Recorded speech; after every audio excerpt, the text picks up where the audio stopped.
John Hook's Newsmaker Saturday starts now. Thanks for joining us on Newsmaker Saturday. He's an American actor, author, and activist. Best known for his role as Mr. Sulu, helmsman of the USS Enterprise in the 1960s television series Star Trek. A star of the little screen, the big screen, and the human team. George Takei is my guest this week on Newsmaker Saturday. Great to see you. Good to be here. It is good to see you. And we joked about it. I grew up watching you, and I loved go like this. that. There you go. I can do it. I loved the show. It was very forward-looking. Obviously, Gene Roddenberry, he assembled the United Nations on the bridge of the Enterprise. Well, that was his vision. The 23rd century, the Starship Enterprise, a huge starship, over 1,000 crew members. And his, what he told us was that this starship is a metaphor for Starship Earth. And the strength of the starship lay in its diversity. People from all over the starship, different continents, different races, different cultures, different languages, different faiths, all coming together. And that diversity is the strength, but the power comes from that diversity working in unison, working in concert as a team, boldly going where no one had gone before. Do you object at all to being known as Mr. Sulu forever? It will be the first line in your obituary. You know this. I am proud of that fact. I know that my tombstone is going to read in great big bold letters, "Here lies Hikaru Sulu," and in smaller letters, AKA George Takei. And you're cool with it. You're cool with it. I am proud to be associated with a show that had that kind of vision that is so important to our times today. I mean, we still can't get along with each other. Back in the 60s, America was in turmoil. The civil rights movement, the peace movement against the Vietnam War. A president of the United States was assassinated. His brother, the Attorney General, was assassinated. Dr. Martin Luther King, the leader, the eloquent leader, the powerful leader of the civil rights movement, was assassinated. At a time like that, Gene Roddenberry comes out with this utopian vision. But it's really the vision that we all have to subscribe to if we're going to be a civilized planet. Beautifully put. Let me ask you, I mean, you're very involved in civil rights. You're very involved in politics.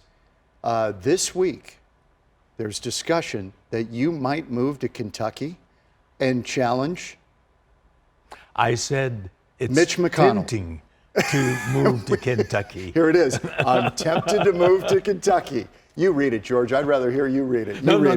I wrote it. I want to hear it in your announcer's voice. Would you seriously entertain this? Well, I do think the good people of Kentucky deserves a much better senator than this man who's depicted on the New Yorker cover as a shoeshine boy for that man that inhabits the White House. You can't say his name, Donald Trump. You said it for me. All right, and McConnell, I think he's been re-elected since 1984. I think that's as far back as he goes. Would you maybe think about actually doing this? I mean, it's a political show. If you want to formally announce, I'm glad to have you do it right now. I was tempted to announce against Devin Nunes in my home state of California. I remember that, right. You know on what date I made that announcement? Tell me. April 1st. There you go. Kim, your upbringing is so interesting and saddening at the same time. And it's a very American upbringing. 1942, you're 5 years old, and the Takei family gets a knock on the door. How does it happen? I was 5 years old then. My parents got me up very early one morning, together with my brother, dressed us hurriedly, and my father told us to wait in the living room because our mother and he had some packing to do in the bedroom My baby sister was still an infant, so she was back there. And so my brother and I were just gazing out the front window. And suddenly we saw two soldiers marching up our driveway, carrying rifles with bayonets on them. I mean, it was a shocking sight. They stomped up the porch and with their fists began pounding on the door. My father came out of the bedroom and answered the door, and literally at gunpoint, here in America, in California, on Garnet Street in Los Angeles, we were ordered out of our home, our two-bedroom home. And my father gave my brother and me boxes that they had arranged for us to carry, and he hefted two heavy suitcases, and we followed him out. And shortly thereafter, my mother came out of the doorway, and we saw her with our baby sister in one arm, a huge duffel bag in the other, and tears streaming down her cheeks. I will never forget that. And memory. you are taken to Santa Anita Racetrack. Santa Anita Racetrack. Where, because the camps weren't built yet, so that was our temporary confinement. Then later on to Arkansas. Yep. But we were housed in a horse stall at Santa Anita. From a two-bedroom house. How did your father, well, you're too young, you're 5 years old. He told us that we were going for a long vacation to a place Smart called man. Arkansas. And to us, He turned it into an adventure. it was an tried to, adventure. yeah. I mean, it was exciting. I mean, Arkansas could have been Honolulu. I mean, you know, had a funny sound. Honolulu, Arkansas. You just go, and as a kid, you adapt. And there we were, smack dab in a swamp, barbed wire fence, sentry towers. When I made the night runs from my barrack to the latrine, searchlights followed me. I'm proud of this country and the ideals that it holds dear. But my father told, when I was a teenager, I became very curious about my childhood imprisonment. And I couldn't find anything in the history books or any other books that I read. We had two of these camps here in Arizona. In Arizona, Poston and Gila. In fact, one of my sister-in-laws was born in Poston.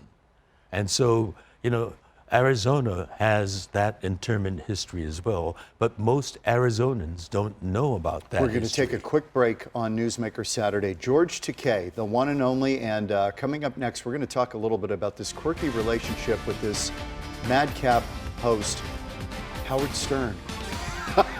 And your crazy relationship with this guy, who, by the way, I think is the best interviewer in the business. He is absolutely masterful. We're back in a minute with George Takei on Newsmaker Saturday.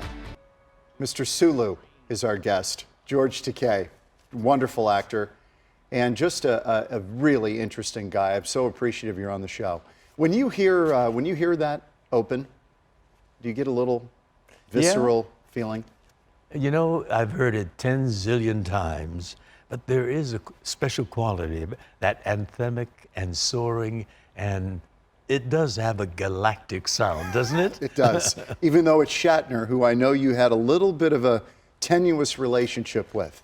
You know, all the rest of the cast are dear, lifelong friends. I mean, some have passed, and I love them dearly. Jimmy Doon was my favorite drinking buddy, and I learned a lot from him. Scotty. Right. And Leonard was the wise man of our group. So he really was kind of that He was. guy. And he's a loyal friend. He was getting a little ill, but he came all the way down to San Diego where we had the out-of-town trial for Allegiance. He came to that. I did, Leonard did Equus on Broadway. Right. He was the last Great to do it actor. on Broadway. And I did Equus at the East West Players in Los Angeles. And Leonard came to see me in that. I mean, his loyalty. And then we had a documentary made, a story of Brad and me and our marriage. And Your partner, my yes. my He's husband. sitting right over there. He's my husband. Yes, your husband. Yeah. And we had a screening at the Directors Academy. And There you guys. There you are. There's there Brad. we are, yeah. But Leonard was in a wheelchair by that time. He had COPD, congestive, obstructive pulmonary disease. But he came on a wheelchair. It tells you the friendship. he is a loyal friend. Would you indulge me and say your catchphrase? Oh my. A normal, common, everyday phrase, right? And it happened the first time you went on the Stern Show, which led to a whole nother thing. Tell us quickly the story about going to see Howard the first time, and you didn't know what you were getting into. Absolutely no idea. But when you're doing a play, I was doing a play called The Wash in New York, and the publicist gives you your assignment. And this particular morning, I had this assignment to do a show called The Howard Stern Show on Madison Avenue. I went there. They asked me to wait, and so I was sitting there flipping through some magazines, and they had the most disgusting conversation on the air. I said to the other guy that was waiting there, I wish they'd get some nice music. I mean, why have this sort of conversation to pollute the air? He says, man. that's a show we're waiting to go on. And just on cue, the assistant comes and ushered me into the sound studio. booth. And I walked in and I said, good morning. And this guy on the other side of the mic says, oh, you have a deep voice. Anyone with a voice that deep has to have a big dog. I said, are we on the air? And he said, yep. And I said, oh my. He had it on tape, and that was the beginning of it. And you end up on the show. You end up on his show as the announcer. As the announcer. He wanted me to be a regular. Did you like him immediately? No, I did not. That was the beginning. And the discussion was pretty crude. Oh, yeah. You know, I can imagine. If you're an actor, you have to do certain things. Play through the pain. And when I came out with my autobiography, even book publishers want you to go on that show. I said, I don't think his listenership can read. And this publicist, elegant woman, you know, with a very professional suit, got on her knees and said, George, it's important. I implore you, please do the show. And I said, I have been on that show, and it's a disgusting conversation. He says, he can sell books for us. And so I said, all right. And did it sell books? It did help. Of course it did. It To the Stars became a big seller. And I have another book coming out called They Called Us Enemy, about my childhood imprisonment, but told from the point of view of a 5-year-old kid in a barbed wire prison camp in the swamps of Arkansas. And so there, you know, it's a much more approachable story. And we're directing this to the youth, the preteen to teen market, because they're going to be the leaders of the future, the movers and shakers. We want to get them educated, because the ones that are adults today and don't know about it, you know, they're already. Let me ask you how that experience changed you. Well, it changed me in my teenage. I had an adventure. I learned a lot. I mean, for a Southern Californian kid to be in the swamps of Arkansas, you know, you learn about water moccasins and you stay away from them. But there are these cute little black fish that you can scoop up and keep in a jar, and they sprout legs and lose their tail and magically turn into a frog. So, you know, my real memories are fun memories of. Isn't that something? But as a teenager, I became very curious about it. Why was my childhood behind barbed wire fences? Couldn't find anything in books. And the only source that I had was my father. So after dinner, we had many, many conversations, some of them pretty heated, because I was, you know, I had African-American friends, and they were involved in the civil rights movement. And I said, you know, that what was done to us was wrong, Daddy. I would have protested like my African-American friends are doing. And we went back and forth, and he said, ours is a people's democracy, and the people have produced noble ideals. You've read about them in your civics books. One man, one vote, all men are created equal. all these wonderful ideals, but those were human beings, humans that articulated those ideals. And those humans are also fallible human beings. President So it Roosevelt didn't make him bitter. No, because he believed he said our democracy, a people's democracy, is dependent on people who cherish those ideals and actively engage, actively participate in a participatory democracy. And to show me what he meant, one Sunday afternoon, he drove me downtown to the Adlai Stevenson for President campaign headquarters. He was the governor of Illinois, eloquent speaker, and again, another idealist. And I heard his speeches on the radio, and there I was with other people, passionately working to get this great man elected. And that's when I understood what it takes to make our democracy a true democracy. Because people are fallible. People make mistakes. My father said Roosevelt was a great president in the 30s who pulled the nation out of a crushing depression. But when this country got swept up by war hysteria and racism, he got stampeded by it. And when a great president makes a mistake, it's a great mistake, a catastrophic one for us. And so we have to be in there to prevent that from happening. Can I hold you over for another segment? Of course you can. Oh my. I'm garrulous. We're back with George Takei on Newsmaker Saturday in just a moment. Thank you. We're going to continue the conversation. He will ever be known as Mr. Sulu, but he doesn't care. George Takei is my guest on Newsmaker Saturday. You are the only guy, I think, from Star Trek that ended up in Star Wars. Yes. That's another little footnote. Well, there's this big breach that you've got.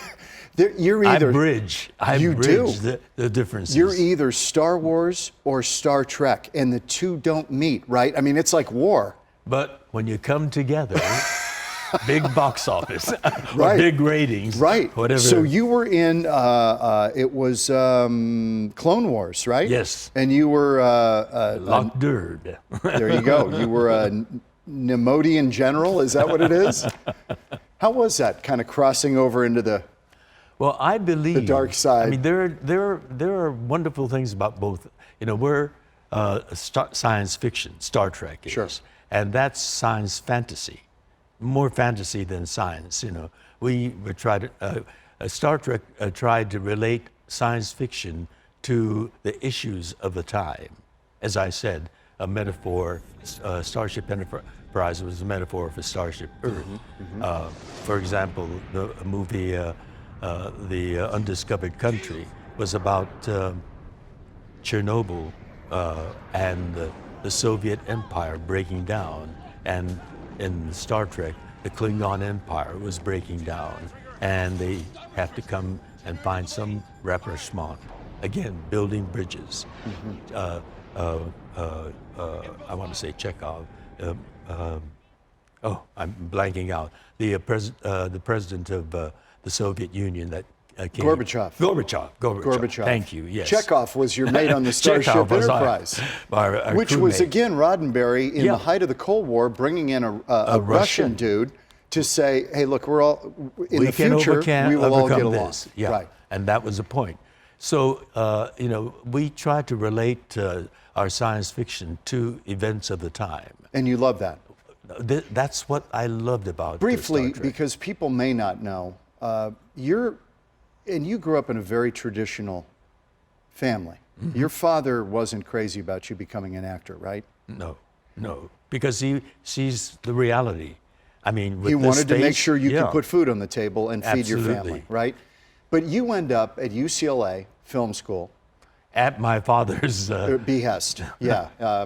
But you also end up studying Shakespeare, And Shakespearean that actor in England. That was a gift from my father. When I graduated, he was interested in my getting that diploma. And I was expecting a nice present for giving him my. But it's not a car or a trip to Europe. Well, in a way, it is. It was a summer session, more education, at the Shakespeare Institute at Stratford-upon-Avon, Shakespeare's birthplace. I've where been there. The Memorial Shakespeare Theater is there, and the Royal Shakespeare Company. I mean, the package was incredible. Yes. Okay, you are here this weekend for Fan Fusion. Star Trek fans. Oh man, Bless their hearts. And you're totally cool with it. You love these fans. Well, these conventions are an opportunity for me to say thank you for giving us this longevity. Star Trek is now 53, going on 54. You know, no other show has enjoyed this. And then 6 other spin-off shows. And there's another new Star Trek show being planned, starring Patrick Stewart. So it's the fans and the generational fans. You know, they have children. So it's fine with you to come out and say thank you. It's an opportunity to personally thank the fans who have given us this Is gift. there a point where you want to slow it down? I don't even know how old you are, and I'm not my going to grandmother celebrated 104 birthdays. I'm very competitive. I plan to beat her because, you know, she felt, and I agree with her, that you've got to live life. You know, so many people retire and then they vegetate. They wither. I love living life. And my life up to this point has been as an actor. And it's blessed me with all these friends all over this planet. I mean, now with social media, I can communicate with fans in You've got Prague. did I read 10 million followers on social media? I don't keep up, but what is the connection there with you and folks on social media? That's a massive number. Well, these are people that connect either From via the show? Star Trek or some of my other activities. I've been involved in the civil rights movement. LGBT. I've been blessed with friends in political arenas that have I've worked together with them to bring about, you know, all these things. You're working on something right now. You just got back from Vancouver. This will be the first really lengthy look at the Japanese internment camps. Is that correct? Lengthy and in depth. The internment of Japanese Americans from before Pearl Harbor, and then the impact of Pearl Harbor, and then the terror and the horror of the internment coming, and then a year into imprisonment, the government realizes there's a wartime manpower shortage, and here are all these young people that they categorized as enemy aliens, how to draft them out of a barbed wire prison camp. They come down with a loyalty questionnaire, and the turmoil we examined all those issues. 15 seconds left. What is the mark you want to leave on this place? The mark, I guess, that I want to leave is I love this country. I love its diversity. I love the food, the diversity of food. I just had the fish tacos for lunch. I'm in Arizona and it's delicious, muy sabroso. But I want to leave my country being closer to the ideals of our American democracy. George Takei, pleasure. Live long and prosper. You got it, my friend. Come back. We'll see you next week on Newsmaker Saturday. We have a home here in Arizona too.